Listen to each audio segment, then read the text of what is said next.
What Right. team do you think has done the best in rebuilding, retooling, bringing guys in to help their team? Well, obviously, I know you have very high perspective on the Patriots. I saw you post about the Patriots, which I don't disagree with. I think the Patriots made a lot of good moves.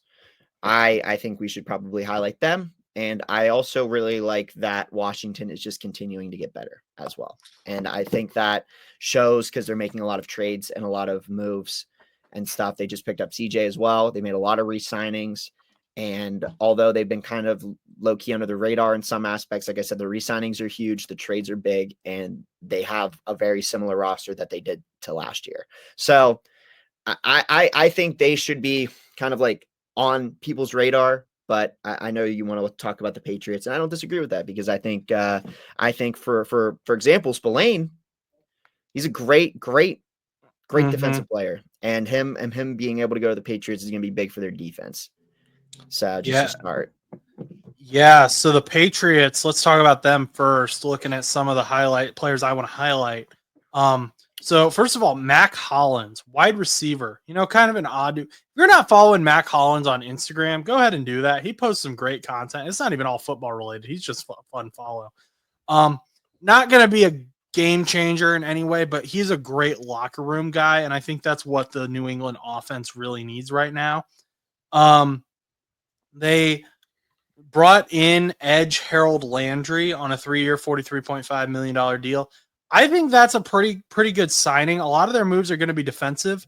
You already talked about Robert Spillane. My favorite signing that they did was actually one that they originally weren't going to get, and then they upped the ante, and he flipped on the Panthers. Milton Williams, 4-year, $104 million deal. Like, that pass rush is going to be great. That's a guy I really wanted the Bengals to go after. I don't know if they did. But Milton Williams, I think he's going to be a game wrecker there for New England. So that's why I really like them. They also got Carlton Davis there from the Lions on a 3-year, $60 million deal.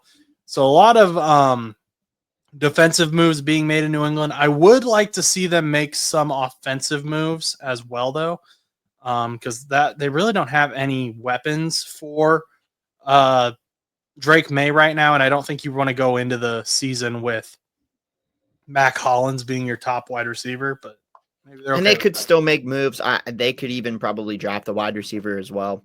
There's some good ones in in the draft this year that are pretty decent. Or they could make a trade, or Cooper Kupp could pick up a veteran like Cooper Kupp. Yep, that's a guy they've been going after. Cooper Kupp was released.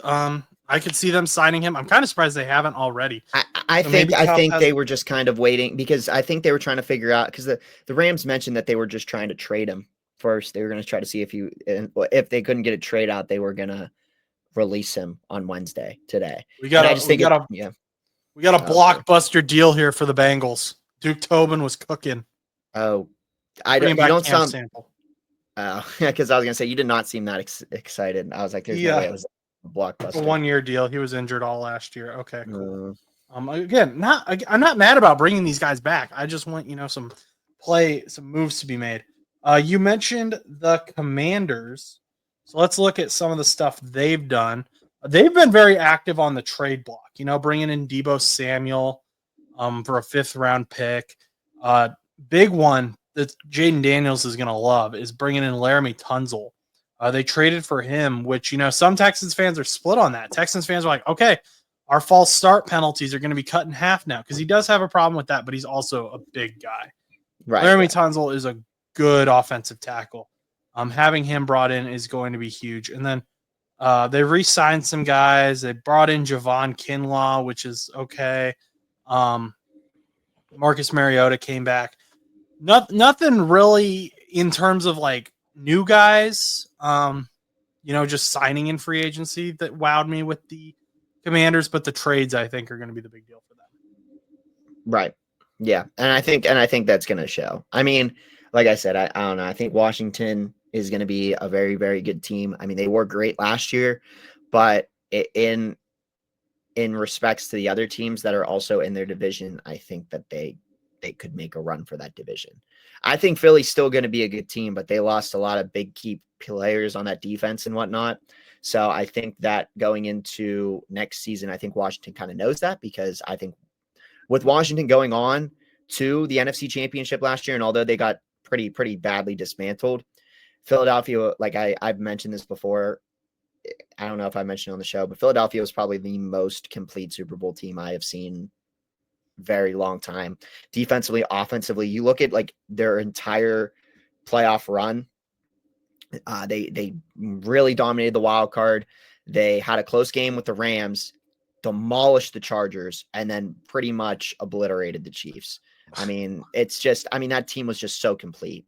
But I mean, at the end of the day, they lost a lot of their defensive keys. They're still going to have a lot of their offensive weapons, but still at the end of the day, it's still not going to be the same team. And if you can get a Washington team building something over there, it can make a run.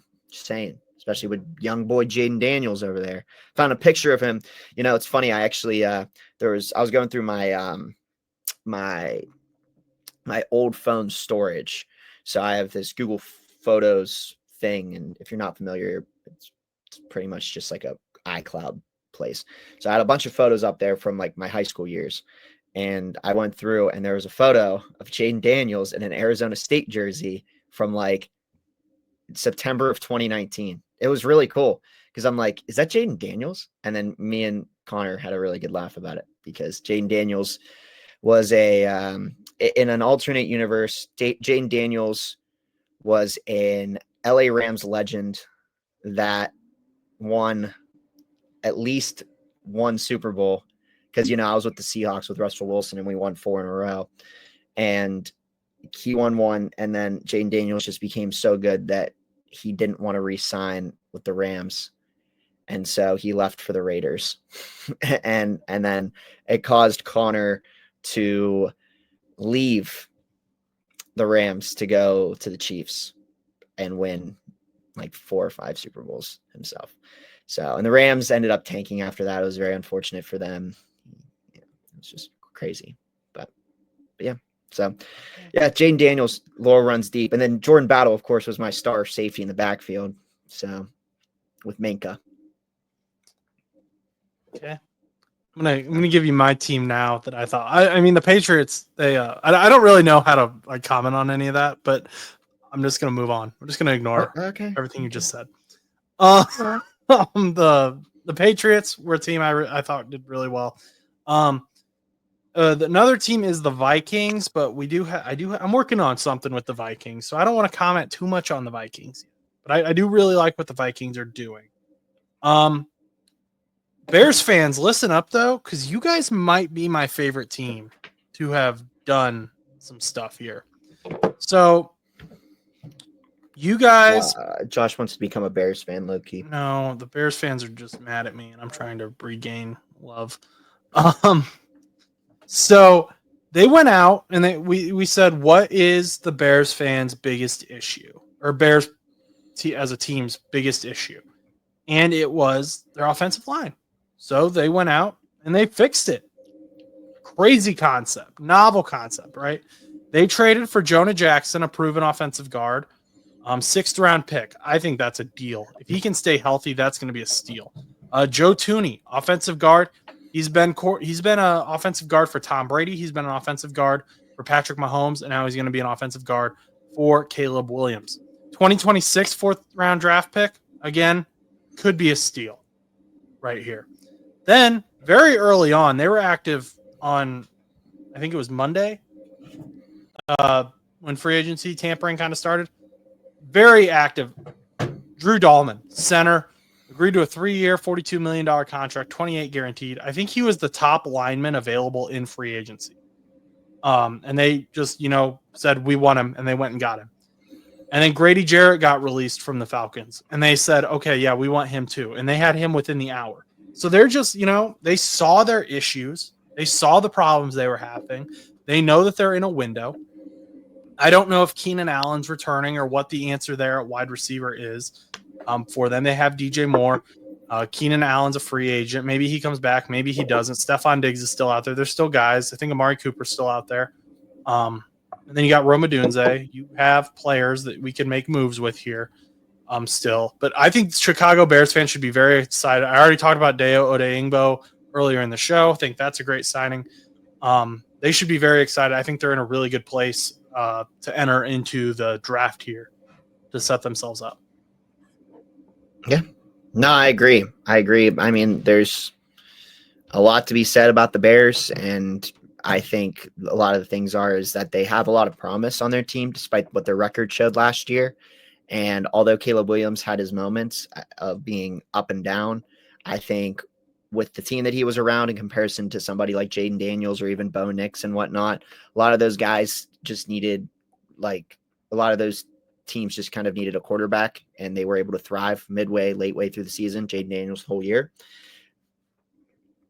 When it comes to Caleb Williams, I think there's a lot more that's needed on the team. Rome Odunze is obviously new to the roster, and I think that now, with it being a year, I think Caleb Williams will finally come into his own, because not every rookie is going to be like last year's rookie class. I mean, every quarterback almost seemed like they popped off last year when they were a rookie. So I just think that Caleb Williams just need a little bit more time to develop.